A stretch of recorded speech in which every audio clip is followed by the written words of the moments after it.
tivesse ambições grandes. Talvez fumasse mais também. Talvez tivesse vivido mais, talvez se não tivesse medo da rua à noite. Fala do que a gente não atende, porque porque a gente não tá nas histórias que a gente aprende. A gente tá na nossa história. E a gente fica viciado nessas histórias achando que só elas que legitimam o que a gente faz como arte ou como experiência. E fala disso, que talvez desse certo a questão de eu ser escritor, de eu ganhar dinheiro, de eu me sentir completo, ainda que me salve a vida. Fala isso, que eu não atendo essas expectativas que as histórias que eu li e que leem, eu não atendo elas. E mesmo assim eu consigo fazer. Escritor de merda. Se eu fosse melhor, seria um escritor com vários olhos. Talvez se não fosse pobre ou se fosse mais deprimido. Talvez se não me considerasse artista, talvez se eu me importasse com a técnica, seria o melhor escritor. Talvez se não fosse poeta, talvez se não fosse confuso, talvez se não tivesse maior potencial. Talvez se morasse em cidade grande, se não fosse tímido, se tentasse até o fim. Talvez se não fotografasse também, ou talvez se eu fosse músico, pintor, escultor ou cineasta. Talvez se não me considerasse um artista, ou um bom escritor.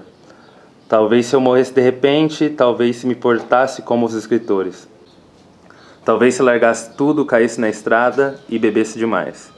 Talvez se transasse mais, amasse mais, chorasse mais ou não chorasse. Talvez se conseguisse evitar mais a autopena. Talvez falasse melhor ou tivesse ambições grandes. Se fumasse mais também. Talvez se tivesse vivido mais, talvez se não tivesse medo da rua à noite. Talvez se brigasse mais, se fosse menos compreensível, se sentisse menos. Talvez se aguentasse mais as dores, se não quisesse ser feliz, se não fizesse terapia. Se tivesse alguma sorte, só então talvez eu fosse um bom artista. Talvez eu fosse um bom escritor. A representação do corpo na minha poesia é muito grande. E o sentimento no estômago... Não tem como eu sair da vibe do estômago, sendo que eu sinto as coisas no estômago. E cotidianamente e constantemente. Então... A vibe do estômago sim, mas na minha poesia eu não sei... Não é um elemento que eu presto atenção hoje em dia. Que antes era um pouco. O sentimento da boca, da digestão, do vômito, de qualquer coisa que passa, das borboletas no estômago e tal. Então, é presente, mas eu não tenho noção. É presente porque eu tenho um estômago, é parte do meu corpo. E meu corpo é pra poesia, não tem como. Fome. Minha mão se move lentamente e sem força. Desconheço esse movimento. Essa poesia é forçada, já tenho a vontade de parar. É meu dedo na garganta. Procuro minha fome, procuro também levemente o gosto. Sinto falta do meu estômago. Tenho em mim agora apenas os lábios e os dentes, e nenhuma força de vontade. No centro da minha barriga sinto a falta. O vazio se expande para dentro do meu umbigo. Nunca senti tanto não sentir. Não quero sentir. Sou oco. Os pequenos pingos lá fora me irritam. Meu único tudo é o nada. Quero minha língua de volta. Mas acho que fui castrado do meu mais belo órgão, que é a boca. Eu acho que a gente é uma eterna boca, uma gigante boca, um gigante estômago.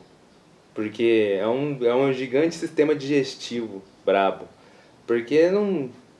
Porque é isso, é absorver as coisas, expelir as coisas. E tentar expelir e perder coisas dentro de si. Absurdo corpo.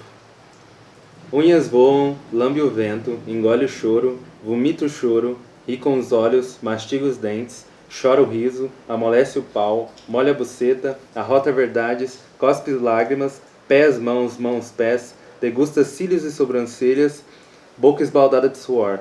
Corre o sangue, excita o âmago, emagrece os ossos, engorda a fala, baba o silêncio, ingere música, escuta cheiros, toca o estômago, vê o nada. Meus dedos são minha língua e minha língua são meus dedos.